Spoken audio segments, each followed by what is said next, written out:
Hello, good morning. Happy Monday, March 16th, 2026. I am Manila Chan. That is Ted Rall. You are tuned in to the Ted Manila Information Show, TMI show for short, because we bring you way too much information Monday through Friday at 10 a.m. Eastern Time, right after Deprogram. So deprogrammers, sit tight, stay with us, see what you think. It's a little different vibe. It's fun. You get some news, but different kind of news that we do here. Please hit that like, the follow, and the share button to help our little show continue to grow. Ted, I learned a little piece of a new how-to that I mean, who'da thunk? So your Apple EarPods are supposed to be worn this way. What? Yeah. Everybody always wears them down. I did By the too. way, you have black until ones this to morning. match your black hair. I thought they were all white. They are, but this is a knockoff EarPod so it can match my hair, so it can blend. But still, the whole point is you're supposed to wear it this way, and it tucks into the curve of your ear at the top. Does so it bug you? Does it bug your sensitive under top ear? But look, it's like secure now. I can shake my head, like, because before, if you wear it down, if you remotely even touch your face and you bump it and it just falls right out. And right. People lose. You always find like the one ear pod at the gym everywhere. Yeah, scattered. all the time. Yeah, when they introduced them, my son was like, "Dad, you have to get it." And I was like, "Dude, I'll lose it." He's like, "No, you won't." I'm like, "I know, I'll lose it." So I'm OG with these, right? I like. Well, outside of this, the millennials are back. Are like the Zoomers. They like these again. But anyway, the point is, so his aunt bought him a pair of them. He immediately lost one. Immediately. Of course. But maybe Iceland. That's like literally the most valuable. Robbie should make a TMI clip just for this. This will go viral and make us incredibly rich because people really need to know that information. That's not too much information. That's just enough information. JEI show. You've been wearing your earpods wrong. You're supposed to wear them up and then tuck it into the crevice of your upper ear, into the cartilage, and it feels more snug. Okay. Clip that. By the way, I don't understand. Do you have any idea? And I do not know this. Why do they have that shape? Is there like an antenna or something? Like why is it a stick sticking out? And as opposed to, remember the ones where it was like the guy used to always wear in that TV show Burn Notice, where it's the ones that go around like this. Remember those? Those are very secure. I like those. But then if you wear glasses, it kind of makes your glasses like this. Yes. So I didn't like I like that it was secure, but I couldn't wear my glasses, so I didn't like that. Mm-hmm. I like these types, this shape of earpod, because they fit nicely in my ear. I don't like the ones that you smash. But we don't know. You don't happen to know why Apple designed them to look like sort of like something strange, like a toothpick is sticking out of your ear. I don't know. I don't know. Maybe it's like an acoustic thing. I don't know. If someone knows, anyone that knows, please let us know. Yeah, send us a mail. Send us an email to let me see. Where's our email address? Right here. TMI show question. Yahoo. Question at Yahoo. Even though it's not a question, we have a question for you. That's right. If anybody knows why AirPods are created with the little stick, let us know. Right there. TMI show question at yahoo.com. All right. All right, let's move along with some of this offbeat news that we do here.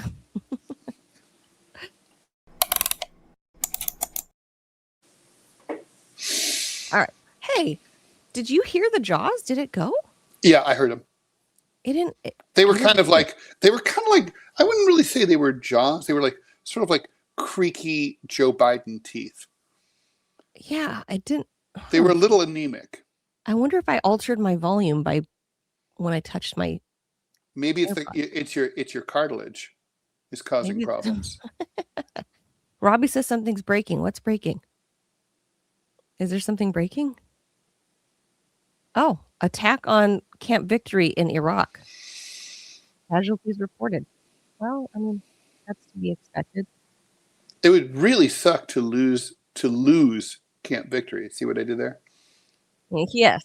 Yes. Okay.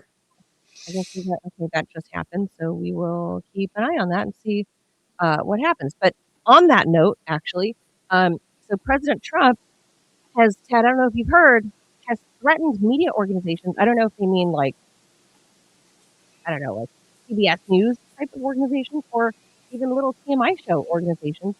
But he's threatening media organizations with treason charges, accusing them of knowingly colluding with Iran to cast doubt on Washington's decisive victory. Decisive. If you don't, Yeah, I guess you could decide to call it a victory and then say victory was decisive, but it's not really. just letting you know. I would say it's decisive when U.S. troops march into Tehran, hang the Ayatollah off a balcony, declare a new government, and basically take over the entire country of 92 million people, and they all admit that they were defeated, or they're happy to see us, and they're all waving American flags. Then that would be like if it looks like General Eisenhower and next to General de Gaulle on the Champs-Élysées on August 25th, 1944, right. That's a decisive victory. Yeah, I would say that's pretty clear cut. I don't think we're there yet. I think we're at the George Bush on what was he riding on, the USS Nimitz or whatever, where he put the victory mission accompli. Yes, mission accomplished banner. Like, is it though? Is it? Well, he was just early, premature. I mean, maybe, like 40 years early. So in a lengthy Truth Social post on Sunday, President Trump alleged that fake news outlets had been spreading false information supposedly fabricated by Iran using AI. Quote, "The fact is, Iran is being decimated, and the only battles they win are those that they create through AI and are distributed by corrupt media outlets," the president wrote. Trump claimed that Tehran has circulated fabricated footage. Do you remember, you watched Bad Santa? You ever watched Bad Santa? Billy Bob Thornton. I've watched it before, yes. And there's the black dwarf dude, his sidekick. And he goes to, and Billy Bob Thornton's like drinking like a fish, and he's just like deteriorating. And the dwarf guy's like, "You just keep getting worse." That's what Trump is like. He's getting worse. Does he have a little dwarf guy to tell him that though? He needs one. Well, yes, he has Marco. Oh, that's true. He has little Marco, but little Marco's not going to do that. No. So obviously, Trump is claiming that Tehran is circulating fabricated footage showing attacks on U.S. military assets, including alleged strikes on refueling aircraft, naval vessels, and maybe Camp Victory too. I don't know. Maybe it's AI. According to the president, some of the images depict non-existent kamikaze boats and the USS Abraham Lincoln aircraft carrier burning, which he dismissed as AI-generated propaganda intended to portray Iran as a militarily successful organization. He claimed that only one aircraft was damaged and remained out of service since the escalation. The conflict began on February 28th. Trump described the outlets that published those reports as, quote, corrupt and highly unpatriotic news organizations, adding that media spreading, quote, knowingly fake information should be brought up on charges for treason for the dissemination of false information. The U.S. and Israel began coordinated strikes on the Islamic Republic, as we know, in late February, triggering Iranian retaliatory attacks across the region. We know that.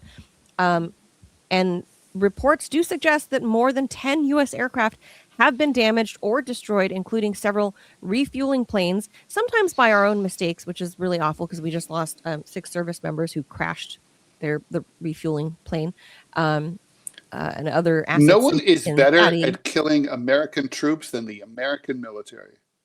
Yes. we fall out of the sky or crash our $80 million fighter jets into the sea all the time, killing ourselves. We unintentionally kamikaze ourselves. That's I shouldn't laugh, but True. it's a thing. And now, so my whole thing with Donald Trump's issue here, literally calling for the same type of media censorship that we saw under Joe Biden during the Russia-Ukraine conflict.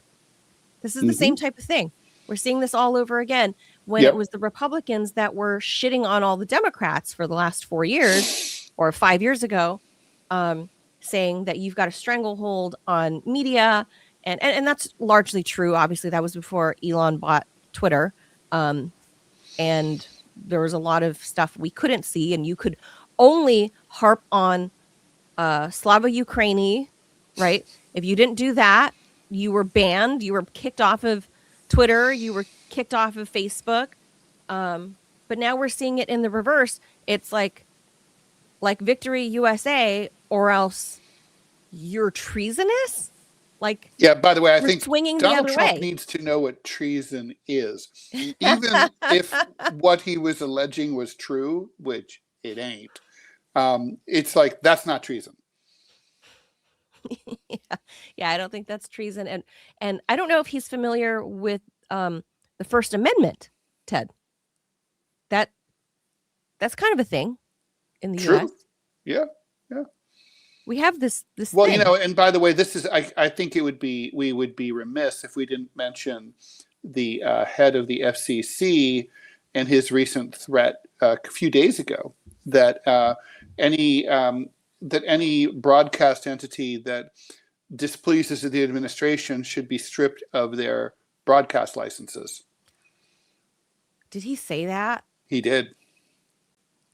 So, and he basically said, like, they still have time to kind of like reverse. Wow. I think he said correct course, but then if not, like CBS and these other entities CBS could lose is falling in line.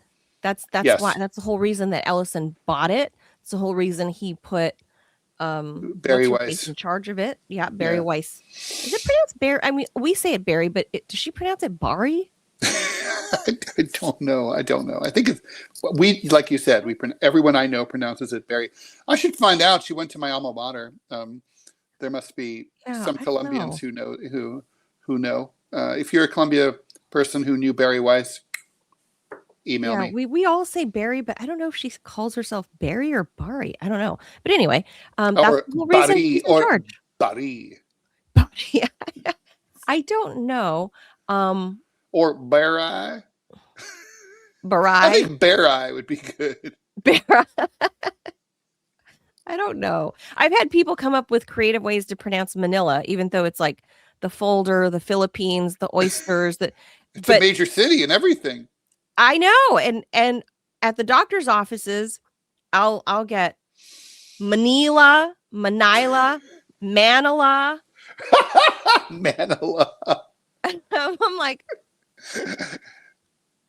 it's like, no, I'm a womanilla. So it's just like, okay, that's fine. Like, believe it or not, people find all sorts of interesting ways to pronounce my name. Couldn't be easier, but Ted? Yeah. Or Teed. Or no. Rall. A lot of Rall. Well, we know Rall because Angie. I know. Couldn't get it straight for a whole year. And I'm like, okay, so the thing is, there's lots of words in English that end ALL, right? None of them. It's not like, oh, the kid's Ball. In the how. It's not like he is 6 feet tall. It's not like he ran into a wow. It's not like he caught the base bow.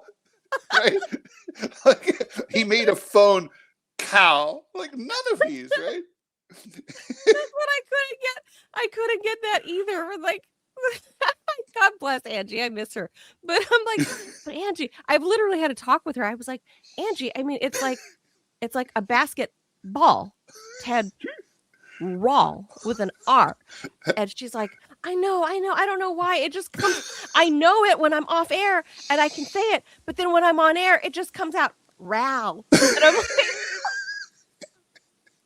Yeah. And I'm like, what? But, in her defense, I will say when the cameras go on for a lot of people, something happens. There's like a disconnect for some people. They're deer in headlights, and Yes. somebody that would ordinarily that off camera, off air, you would find them intriguing and interesting and smart, Articulate, able to enunciate at least. Conversate, as they say. Yes. Oh God, I hate that. But then the camera goes on and there's a snap. Oh, but I've seen it over and over. You're absolutely but right. see, that's why when there was a tiny part of me that prayed that when people said that about Joe Biden, that they're like, oh no, in private, in meetings, he's like sharp as a cat. He's great. Like Karine Jean-Pierre. Karine Jean-Pierre. Right? He's like the human tornado. He's like Dolomite. She said, I'm literally chasing him and I can't keep up with him.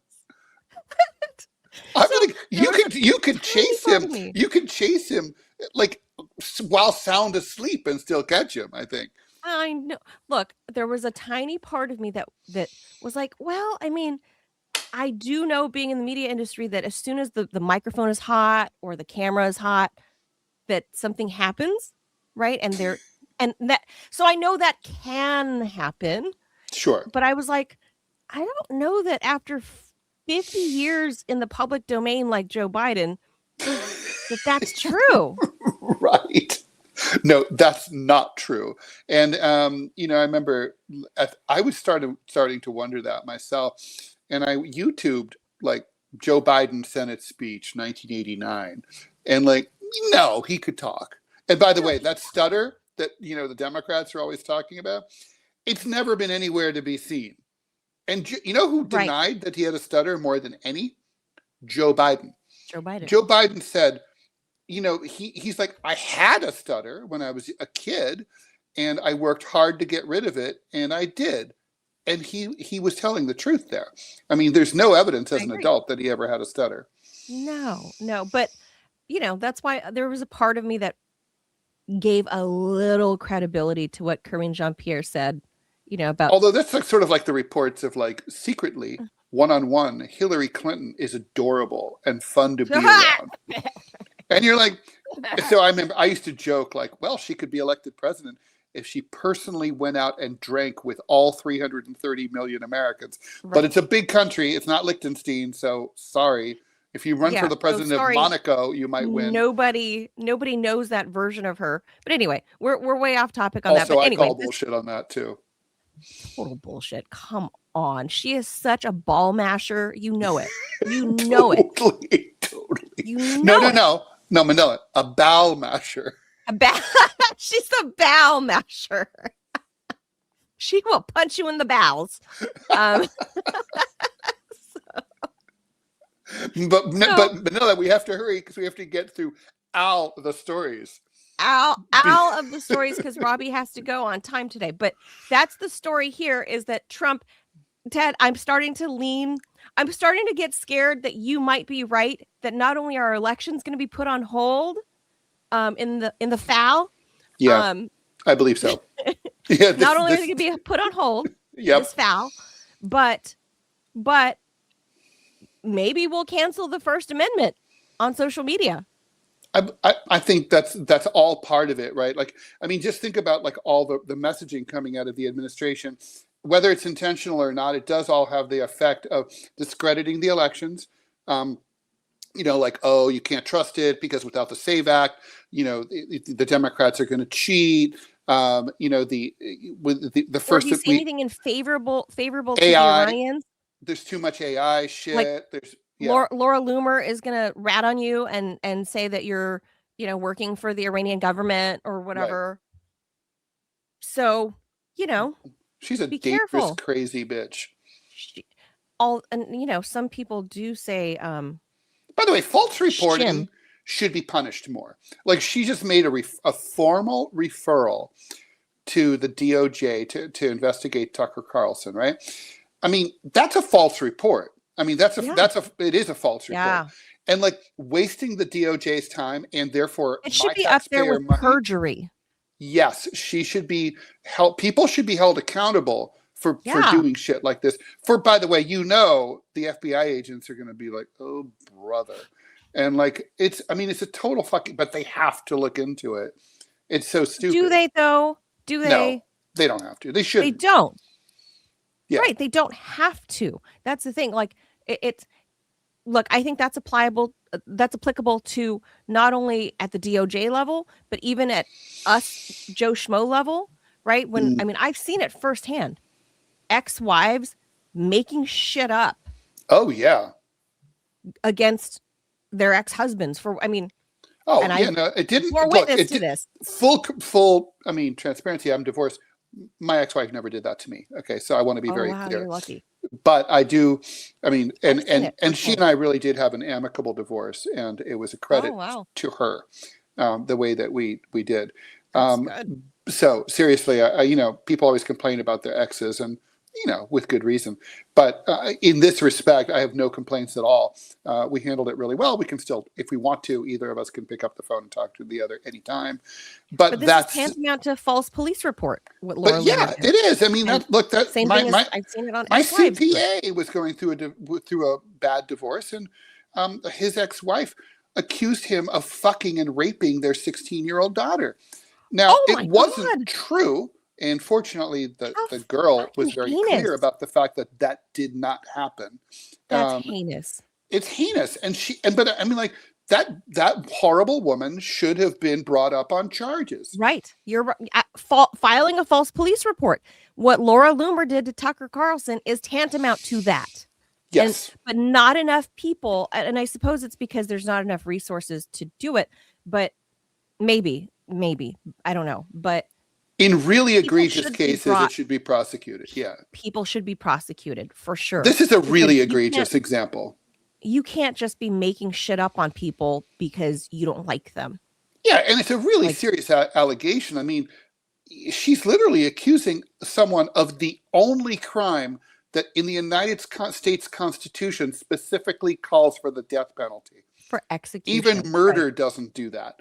Treason, there's literally nothing worse that an American citizen can be accused of. Murder's not as bad. You're literally being accused of stabbing your own country in the back during wartime. What is the couple? What is the couple during the height of the Cold War or World War? The Rosenbergs. Rosenbergs. Yeah, Julius and Ethel Rosenberg. That's right, Rosenbergs. This is that level. Like they were executed immediately. Like shortly thereafter. Yeah. And there's, and then now, fast forward 50, 60 years or whatever it is.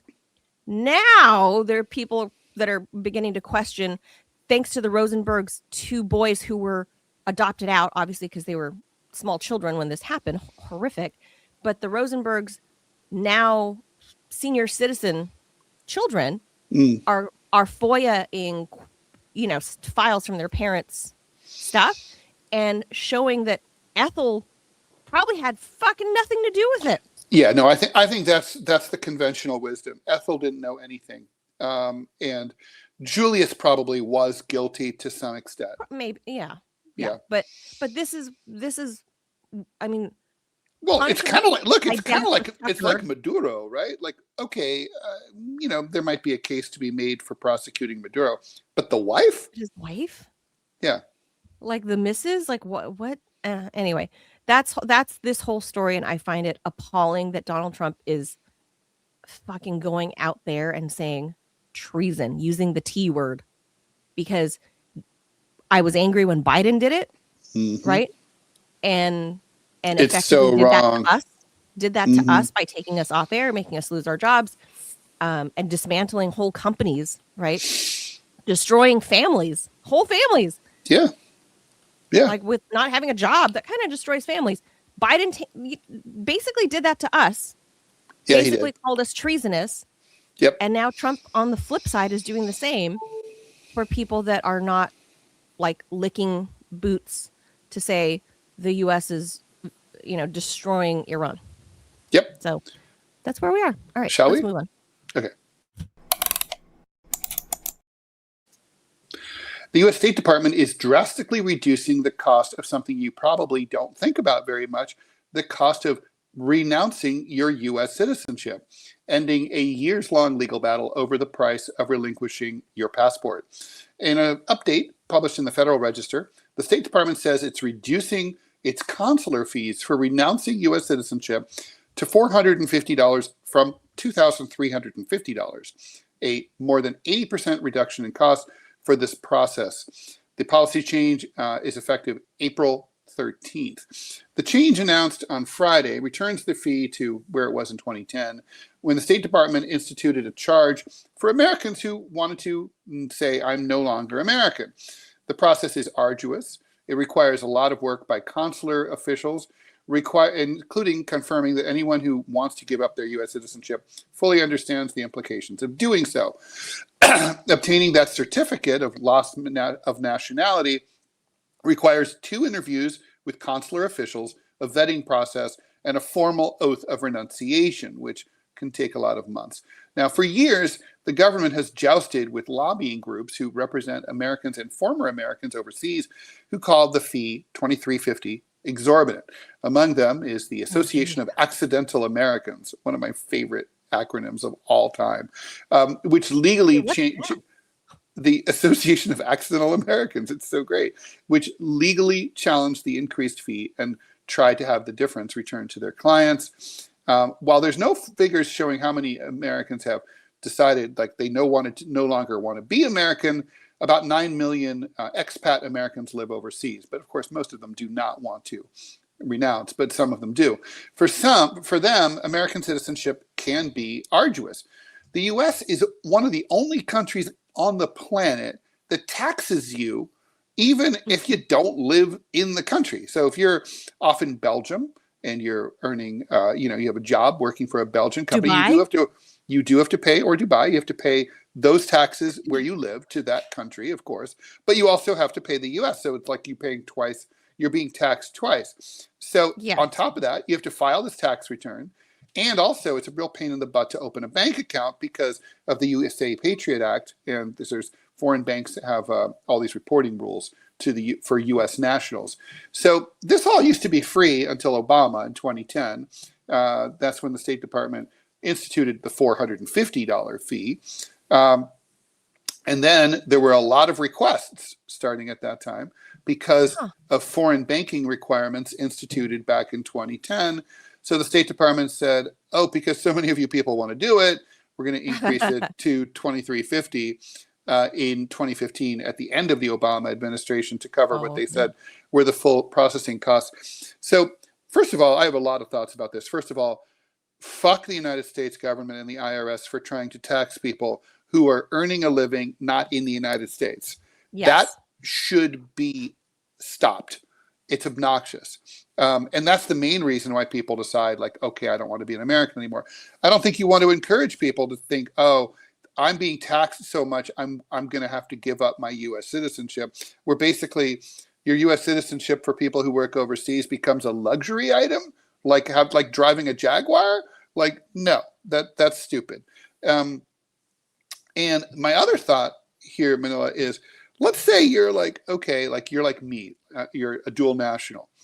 And you're like, okay, well, I'm going to go back. I'm going to go to France because Trump's coming for me. He's going to cancel the midterm elections. I'm scared, so I'll do the TMI show from Paris.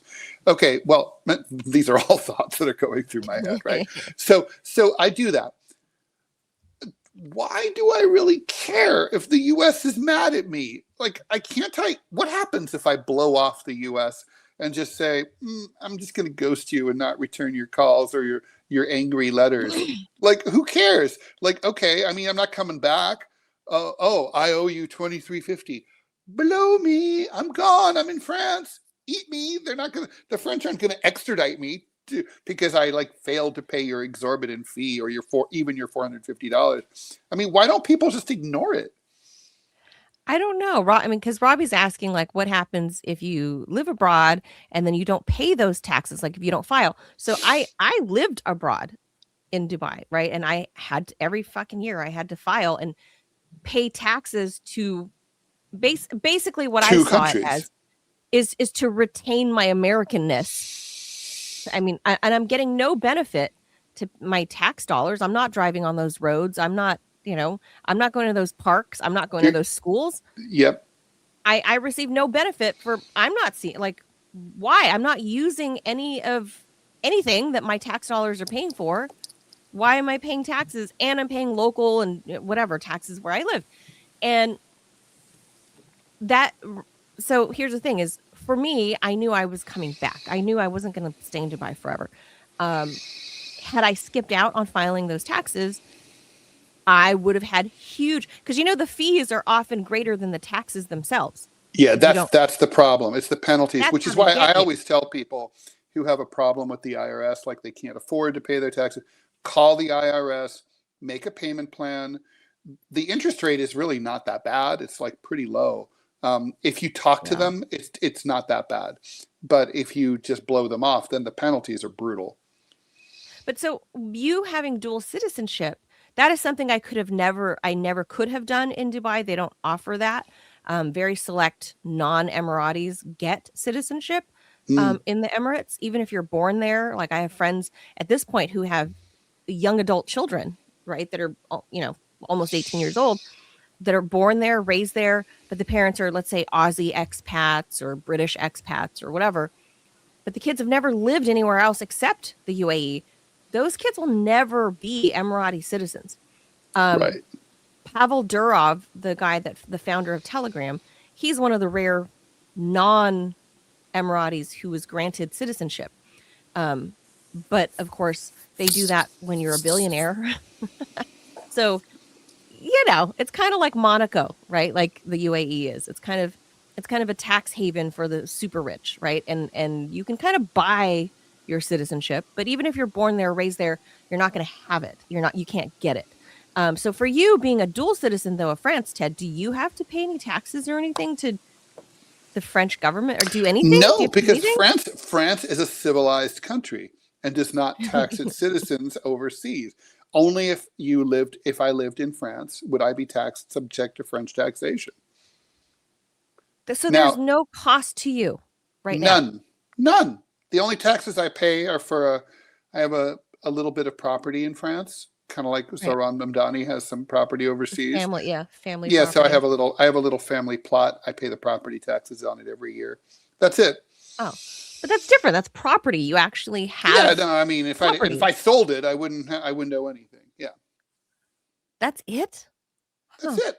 Nothing. So No, it never no. really Most occurred to countries me. on Earth, very few countries do this. China doesn't do it. Japan doesn't do it. Wow. Like England doesn't do it. It's the U.S. sucks ass. It's fucking They greedy get you fucking coming in, motherfuckers. going out. They Yeah, get you every fucking which they way. And rape you 6 years till Sunday. Yeah. not only that, let me add to me being a Californian, Ted. Mm. And my mom too. Like, when they came to the US like in the 70s, that's where they, you know, made their lives, right? Like homeowners and business owners and whatever. So first they tried to cuck me. California did. This is like the California tax board, not the IRS, not the federal, not feds. California. First, they tried to fuck with me when I moved because I owned property when I came to DC. So I had to pay. They tried to get me to pay um, uh, income tax in two jurisdictions, California and Washington D.C.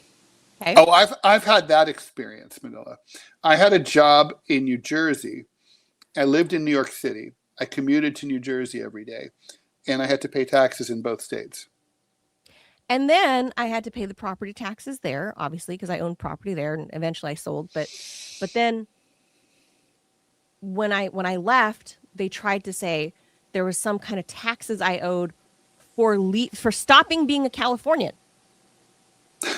What? because I didn't. So literally, it is the Hotel California. You can check in, but you can never leave. They were trying to charge me thousands of dollars for saying, like, they said I missed something to notify the state franchise tax board that I was leaving the state permanently. By the way, California has that weird when I bought shit property too. in Virginia. If you are like, I don't live in California, haven't lived in California for years, but let's say I go to Comic-Con in San Diego and they find out that I'm going to Comic-Con, the California Tax Board sends me a letter that says, if you sell anything at Comic-Con, like any books, you have to apply for a California tax ID number and pay us our sales tax. They just recently did something like that to the NFL is having a big stink with the California franchise FTB, the Federal Franchise Tax Board of California, over this, because the football teams that come play in California, they were doing the same shit to all the football players. New York doesn't do that, and Lord knows it's a high tax state. Holy cow! But if you come to a convention in New York or play football in New York, money, they don't right. they don't do that. So it's the California Franchise Tax Board is trying to tell these. Granted, fine, the millionaire football players can afford it, but not all of them are millionaires. Remember, the guys that are burning the bench, those guys or basketball players. Yeah, they make like $60,000 a year. Yeah, women's basketball players and stuff like that. They're making like 40, 50, 60 grand. But California's trying to tax them for riding the bench when the team comes to LA or whatever. Fuckers. Fucking California Tax Board. So for me, trying to leave, they tried, and I fought this and I eventually won, but they were like, oh, well, when you sold your property, you didn't mark something to say that you were permanently leaving the state of California. Basically saying I have to rescind my California-ness. But think about also how fucked up this is, right? Like getting back to the main story, right? Like, so how fucked up is it that people, who are expats and are adventuresome, maybe they're working with Doctors Without Borders, or they just get a job with an energy company in the Emirates or whatever. They're doing wild and crazy shit, like as Americans always have and always will, and sure. And good for them, right? And that's also where they're cultural ambassadors. They're spreading, American culture around the world. That's something that we should be happy about.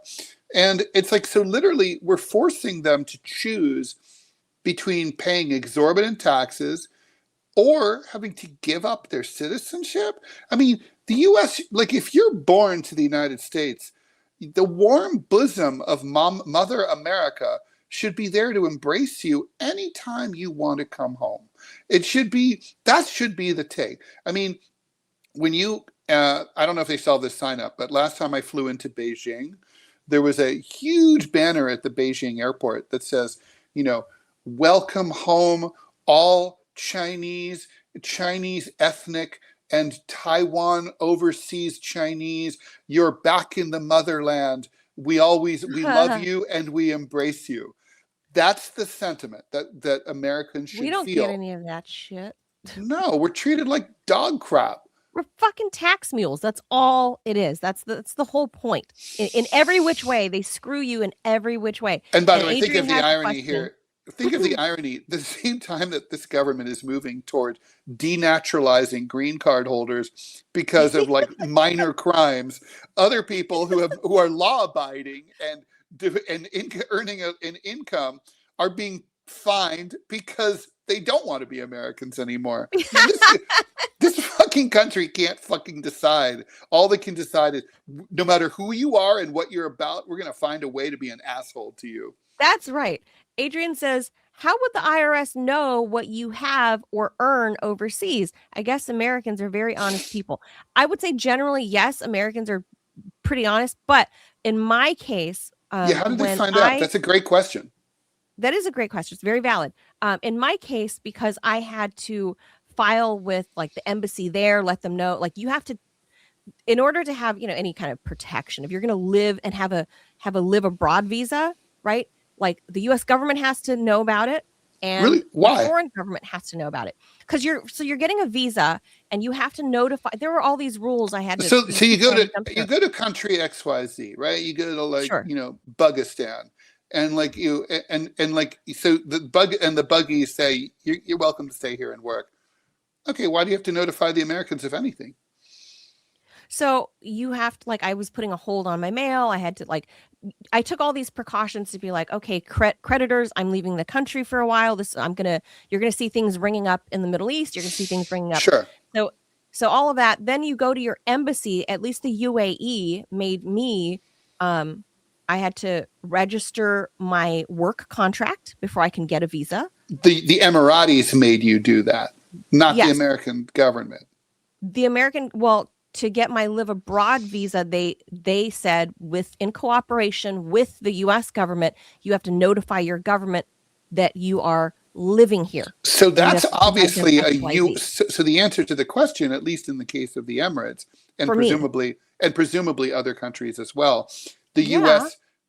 in countries that the U.S. has good diplomatic relations with, correct. it reaches out and it says, "Dudes, if any of our American Be nice. tax cows, show up, you have to make them register with us so we can fucking nail them." So we Now know that how would much not they're work if fucking you got earning like overseas. so ironically, that would not happen if, like, let's say you got a job in a country that did not have good relations with the United States. That would not happen if Probably you went and got a job in North Korea or Russia or Venezuela or China, something. probably China. Yeah. I Venezuela wonder, now, yeah. maybe it would, Well, but now, yeah, under Delcy, Iran, maybe. Right. Iran, Yeah, I wonder if that would be the case. I'm sure if I went to Russia, yeah, they wouldn't I'm report you. Yeah, they the Russians probably aren't wouldn't going to, force they're me. not going to rat you out.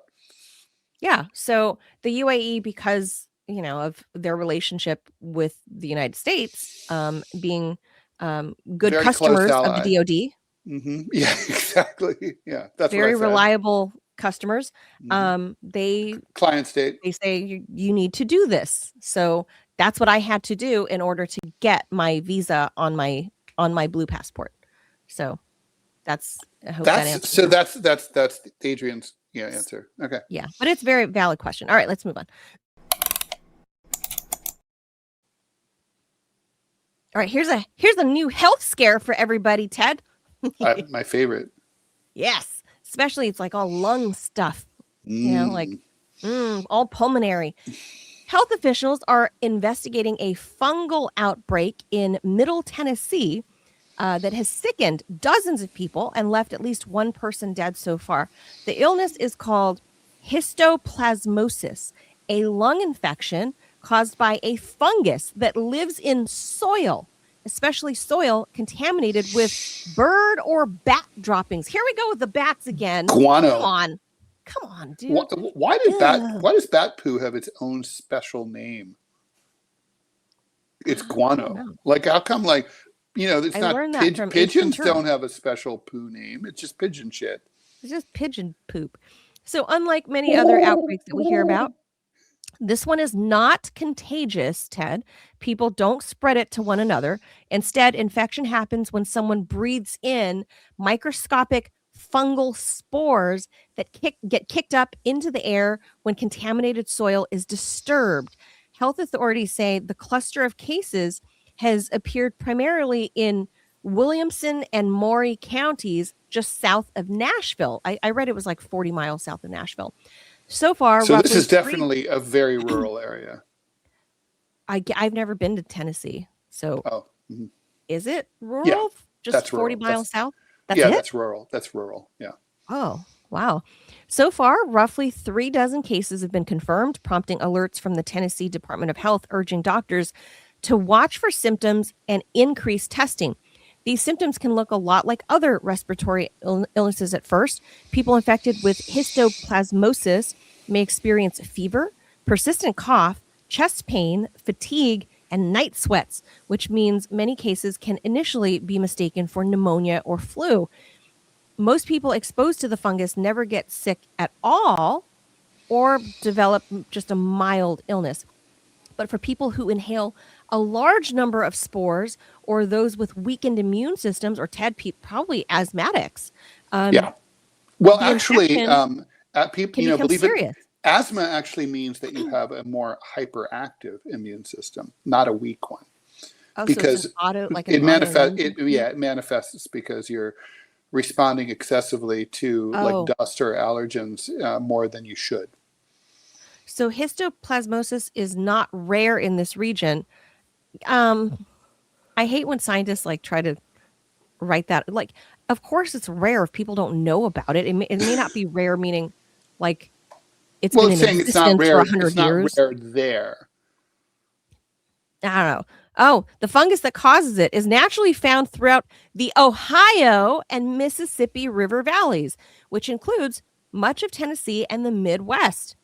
Fucking Midwest will kill you. But what True. caught investigators' attention in this case is the number of infections appearing in the same area within a short period of time. Environmental exposure is the leading theory. Histoplasmosis outbreaks are often linked to construction projects, excavation work, demo of old buildings, or landscaping that disturbs the soil where the fungus is present. Officials believe something in the environment may have stirred up those spores and people unknowingly inhaled it in. At the moment, investigators have not identified a single specific source. The situation is still being monitored, just south of Nashville. Health experts say the takeaway is be aware. People living in those regions where the fungus is common, respiratory symptoms that linger after soil exposure, construction work, or time spent around areas with bird or bat droppings should be checked by a doctor. All right. So with the construction is what I read, like the woman that died, she was only 39 years old and apparently had no pre-existing health issues, but she got sick and then sicker and sicker and sicker. And she freaking died of this recently. Her mom was on TV talking about it. But I guess because she lived in the area where a new subdivision was getting dug up. And it turns out that area had.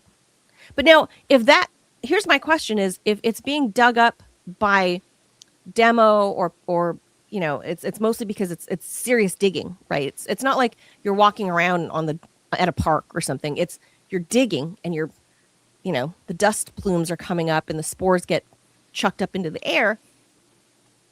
How long is that a threat to the surrounding area?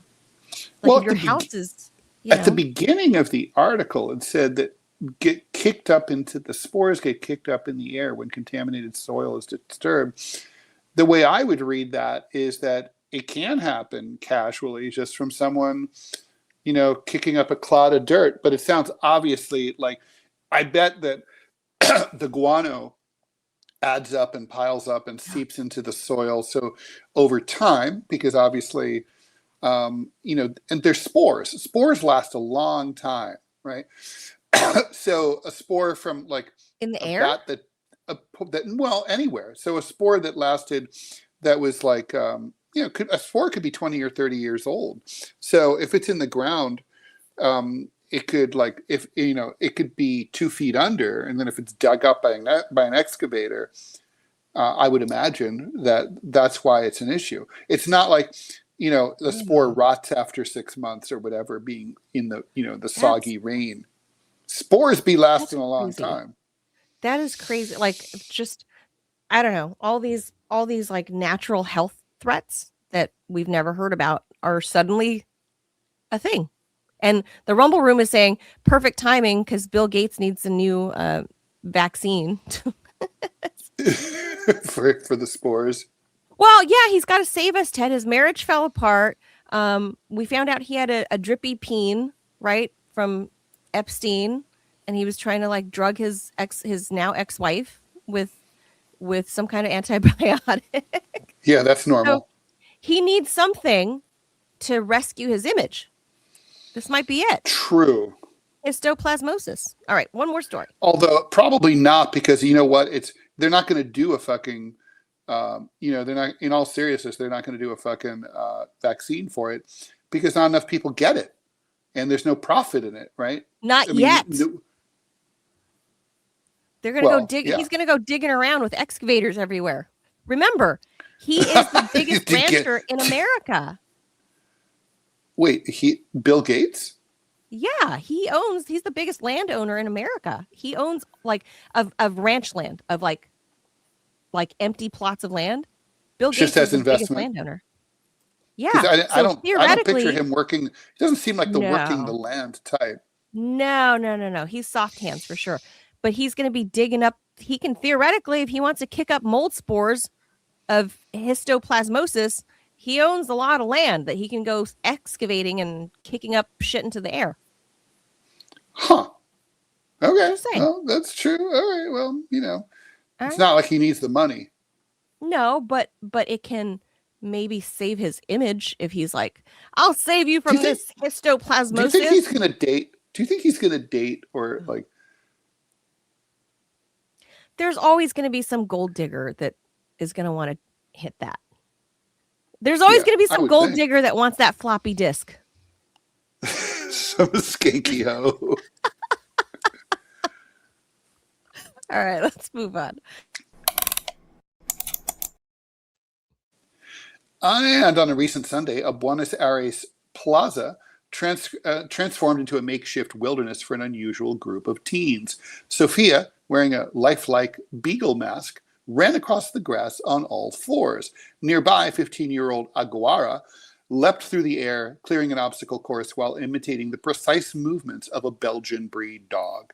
Others, cats and foxes, perched in the branches of trees, keeping their distance from curious onlookers.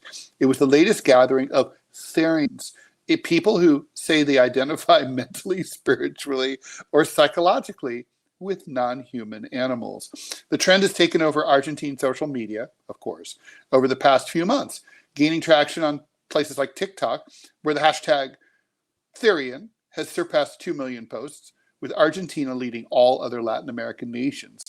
This surge has drawn the attention of influencers and media outlets, sparking reactions that range from laughter and bewilderment to outright anger. Psychologists are stepping in to analyze the phenomenon and its place in public discourse.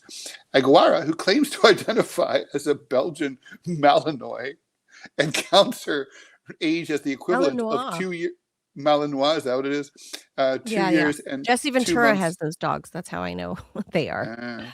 2 years and 2 months in dog years. Says she's a lot like any other teenager.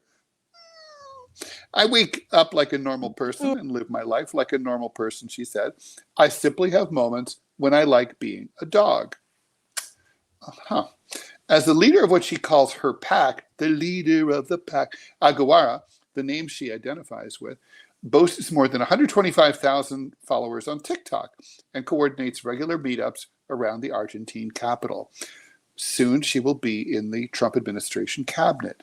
Aru, a 16-year-old who wore a seal mask to the park meetup, says she considers herself part of the other paw branch of Therians, people who wear masks and tails or move on all fours just for fun.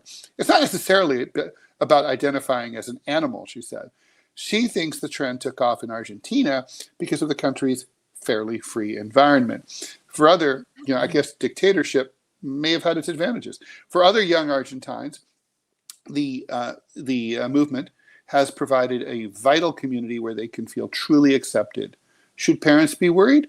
Yes, they should. Yeah. Deborah Pedas, a psychologist and director of the Integral Therapeutic Center in Buenos Aires, said that the phenomenon generates a complex mix of confusion, laughter, and anger. From a psychological standpoint, this is symbolic identification with an animal, she said.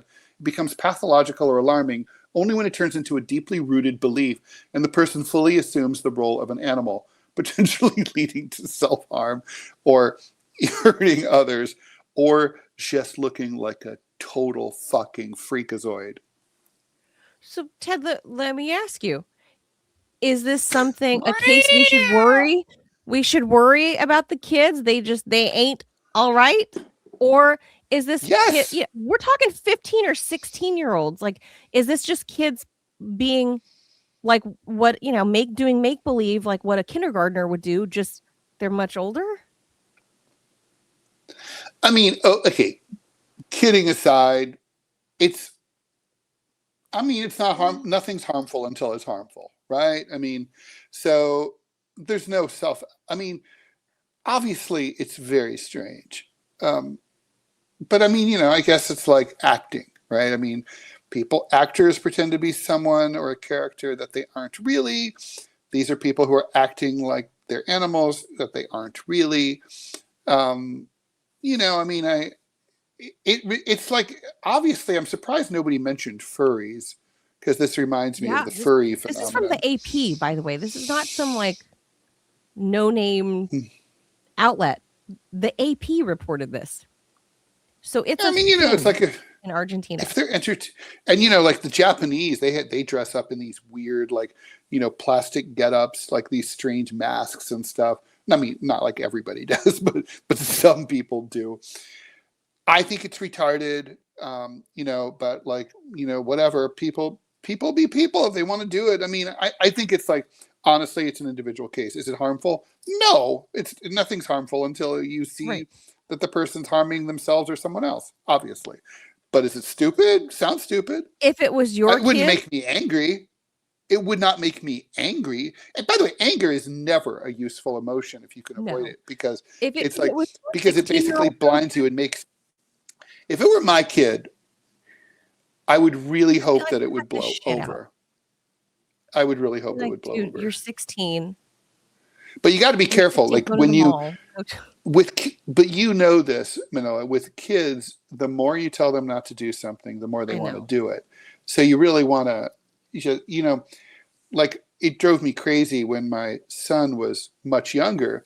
He spent like a little while, he would wear nail polish. Drove me nuts. And that was a thing. I found that was a thing. It was a thing, yeah, in that age. And he was kind of like, "What do you think?" Now, privately, internally, I was like, "Oh my God, he's gonna be gay or trans. Holy shit, that sucks." They're transing my kid. Yeah, and I was really annoyed and I hated it. And I was like, "Why can't he just be a boy?" But I knew, like, shut up, poker face. It's like, and it's just like no reaction. And it, like, literally, it was just like, he'd be like, look at me, Dad. And I'd be like, that's it. And like, that was the best response, because it stopped after a while. And he got over it. He's a dude, right? So everything's fine. I've met Ted's kid. Tall, good looking kid. Looks like a boy to me. So he's definitely a boy. But the point is, it's like, so furry, if your kid's dressing up like a mongoose and making mongoose noises and scurrying about like a mongoose, however mongooses you're not a kid. do. You're a teenager. Right. But it's like, I think, again, it's like the best reaction is no reaction. I would say don't praise it. Like, like people who are like, "Oh, I'm so happy my kid's is a trans when they're 5. Oh, that's so great." Don't do that. But also don't get angry. I think literally, like, the best, a big tall cup of shut the fuck up is the best solution here. Yeah. I mean, I don't have any kids there quite yet. I know Robbie's a parent of teenagers, and then you've been through the teenage phase. All I know is I feel like when I think of the furry, the boyfriend, girlfriend of the Charlie Kirk shooter, that was the world that they're in, like the furry. Mm-hmm. So I think of that, and then I don't know. Could this be the new era of gang affiliation? At least gangs that I grew up with in East LA, I could understand that. The whole furry and mask thing. I feel like I understand. The gang thing's very easy to understand. Yeah. Yeah. It's role play. I mean, human being. Look, here's the thing that's tricky, right? Psychologically, human beings, and I have to go, and Robbie has to go, but human beings are always role playing. We always are, right? Like, we're not the same person at work as we are at church, as we are on our podcast, as we are with our spouse, as we are with our kids, as we are with our best friends. We're always role playing. We dress differently, we act differently. I'm not, we all change, we all modify to, and like, it's more so if you have like a very extreme role, Like, I'm pretty sure, like, President Trump is definitely very different behind closed doors than he is in public. I don't Like, he know. practices those scowls and all that. I So, don't I know. mean, Poor Adolf Hitler was Melania, very all I different. have to say. Adolf Hitler was like almost silly and goofy, like behind closed doors. Oh, So, weird. I I mean, don't know. people change. So I'm just saying that, like, so I think we're all role playing, and the question is, does this cross some sort of line? And, you know, it's I don't extreme. That's know. why we're laughing about it. That's why it's a TMI show episode, I it's a weird place in the world that we are, where people are no longer, they don't want to be human anymore. They want to be a fucking fox or a Belgian Malinois. But what does the fox say?